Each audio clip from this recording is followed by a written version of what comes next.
Hey everyone, good morning, welcome to my another new blog. Guys, এখন ব্লগটি শুরু করছি পুকুরপাড় থেকে। এবং গাইস, এখন আমি যাচ্ছি মূলত চাল আনতে। ঠিক আছে, তো চাল আনতে যাচ্ছি বাসা থেকে খাবার দাবার শেষ করে, মানে ব্রেকফাস্ট শেষ করে এখন যাচ্ছি চাল আনতে। তো আজকে ব্লগটি গাইস কিন্তু এখান থেকে শুরু করছি, সম্পূর্ণ ব্লগটির সাথেই থাকবেন। গাইস, এটা হচ্ছে কি আমাদের অবদা। তো এখানে অবদার এখানে যে ব্রিজটা হচ্ছে, ব্রিজে কাজ হচ্ছে এখানে। কালকে বালি ফেলানো হয়েছে এবং রাস্তাটা দেখতে পাচ্ছেন যে কতটা সুন্দর দেখাচ্ছে। এবং গাইস, ক্রেন দিয়ে এখন মূলত যেখানে যেখানে বালি দেয়া হবে সেখানে সেখানে দেওয়া হচ্ছে এই ক্রেনটা দিয়ে। এখন আমরা রয়েছি মূলত কুমোরটুলির এখানে। কারণ হচ্ছে যারা মূলত মাটির যে আসবাবপত্র তৈরি করে তাদেরকে কুমোর বলা হয়, এবং আমি এখন রয়েছি মূলত তাদের এইখানে। কারণ হচ্ছে গাইস, এখানে আমার যে দাদা রয়েছে সে এখানে ঘর নির্মাণ করতেছে এবং সেখানে কিছু লোকজন নিয়েও কাজ করতেছে। তো তাদের জন্য মূলত কিছু খাবার দাবার নিয়ে আসলাম। তো এখন বাজে গিয়ে দুপুর 12:30টার মতো। তো এখন তাদের জন্য খাবার দাবার নিয়ে আসছি এবং এখন এখানে চলে আসছি। যদি কোনো কাজ থাকে সেটা করব, না হলে আবার বাসার দিকে চলে যাব। কারণ গাইস, আমি আনতে গিয়েছিলাম চাল, ঠিক আছে, চাল আনতে পারি নাই। কারণ হচ্ছে চালটা একটু দেরিতে দিবে, ঠিক আছে, তো এর জন্য মূলত আর আনতে পারিনি। তো 1টার দিকে মূলত চালটা দিবে, এখন বাজে 12টা। তো ভাবলাম ওদের জন্য একবার খাবার দাবার দিয়ে তারপর আমি বাসায় যাব, বাসায় গিয়ে চাল নিয়ে আসবো। তো আগে যাই, দেখি কি হয়। সম্পূর্ণ গ্রাম্য পরিবেশ এবং এখান থেকে নিরিবিলি হেঁটে যাচ্ছি একা। চারিদিকে স্তব্ধ পরিবেশ। এগুলো হচ্ছে কি, এগুলো কি পাট নাকি জানি না শিওরভাবে। এখন চলে আসলাম এখানে, হচ্ছে কি অনন্ত কাজ করতেছে।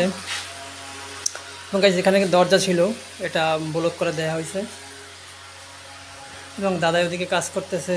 ঘর সম্পূর্ণ নোংরা, ঠিক আছে, কারণ কাজ চলতেছে তো এইখানে, এর জন্য মূলত এরকম। যেমন ওইখানে আরও কাজ চলতেছে। গাইস, এই দরজাটা ছিল, এই যে এই দরজাটা ওখানে ছিল।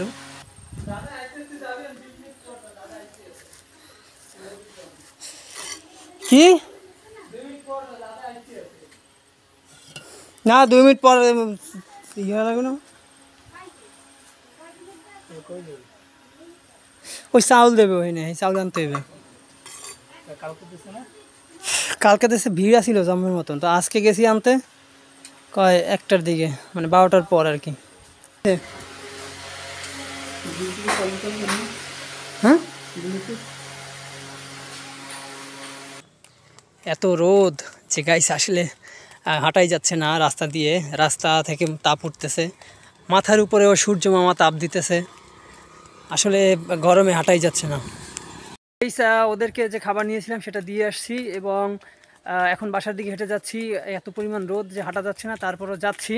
তো এখন বাজে গিয়ে 1টা বেজে গেছে। 12টার সময় আমি ওদিকে গিয়েছিলাম, তো এখন 1টা বেজে গেছে, 1 ঘন্টা হয়ে গেছে। তো এখন বাসার দিকে যাব, তো দেখাবে বাসায় গিয়ে। সো গাইজ, এখন সন্ধ্যা হয়ে গেছে, দেখতে পাচ্ছেন যে এখন চারদিক অন্ধকার হয়ে গেছে এবং চলে এসেছে চন্দন। এবং গাইজ বলে রাখি, ও ঢাকা গিয়েছিল এবং ঢাকা থেকে এইমাত্র আসলো বাসে করে। যাওয়ার একটা রিজন রয়েছে, সেটা হচ্ছে আমাদের যে গীতা স্কুল রয়েছে, ও আপনারা যারা সোম টিভি 2019 ফলো করে থাকবে তারা জানবেন যে আমাদের যে গীতা স্কুল রয়েছে সনাতন ঐক্য মহাসংঘ, তো সেই স্কুলের বাচ্চাদের জন্য, ছোট ছোট কোমলমতি বাচ্চাদের জন্য এবার আমরা পোশাকের ব্যবস্থা করেছি। তো এর জন্য মূলত চন্দন গিয়েছিল ঢাকায়, তো পোশাক নিয়ে আসলো। তো এখন আমি চলে যাব এই পোশাক নিয়ে বাসায়। আমি একা না, সাথে চন্দনও রয়েছে, দেখতে পাচ্ছেন। হরে কৃষ্ণ, সকলে হরে আমাদের কৃষ্ণ। সাথে থাকুন এবং আজকের ভিডিওটি সম্পূর্ণ দেখবেন। আর আপনারা বেশি বেশি আমাদের জন্য আশীর্বাদ করবেন, যাতে আমরা সনাতন ধর্মের কাজে প্রচারের জন্য আরও এভাবে গীতা স্কুল পরিচালনা করতে পারি, নতুন নতুন গীতা স্কুল চালু করে সকলের মাঝে আমাদের যে ধর্মীয় শিক্ষাটা পৌঁছে দিতে পারি। আর প্রতি বছর আমাদের ধর্মে যে অসহায় দরিদ্র পরিবারগুলো আছে তাদের আমরা পাশে থাকতে পারি। তো সকলে ভালো থাকবেন। চ্যানেলের নাম তো আর আমাদের চ্যানেল সনাতনী ঐক্য মহাসংঘ সংগঠন থেকে একটি ইউটিউব চ্যানেল চালাই, SOM টিভি 2019 বা সোম টিভি 2019। অবশ্যই আপনারা কৃপা করে সাবস্ক্রাইব করে আমাদের পাশে থাকবেন। হরে কৃষ্ণ। ও গাইস, চ্যানেলের নামটি তো শুনেছেন, তো আপনারা ইউটিউবে গিয়ে সার্চ করবেন সোম টিভি 2019, আমি ডেসক্রিপশনে দিয়ে দেবো, সেটাকে আপনারা ফলো করে রাখবেন। এবং গাইস, এখন যে বাচ্চাদের পোশাক রয়েছে সেটা নিয়ে আমরা প্রায় 1.5 কিলো এখন হেঁটে যাব। ও আর আমি হেঁটে যাচ্ছি, এতে ওজন আছে কমপক্ষে কত থাকতে পারে রে?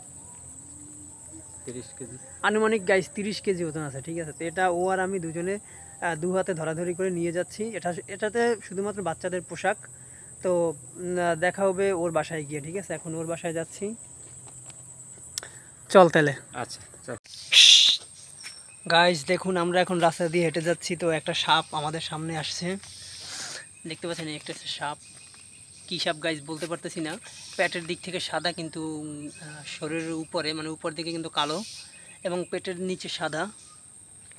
দেখি মানে সাপটা এখন সামনের দিকে ধীরে ধীরে এগোচ্ছে, মানে আমরা যাচ্ছি হঠাৎ করে আমাদের সামনে মানে পায়ের সামনে এসে পড়ছে, দেখতে পাচ্ছেন।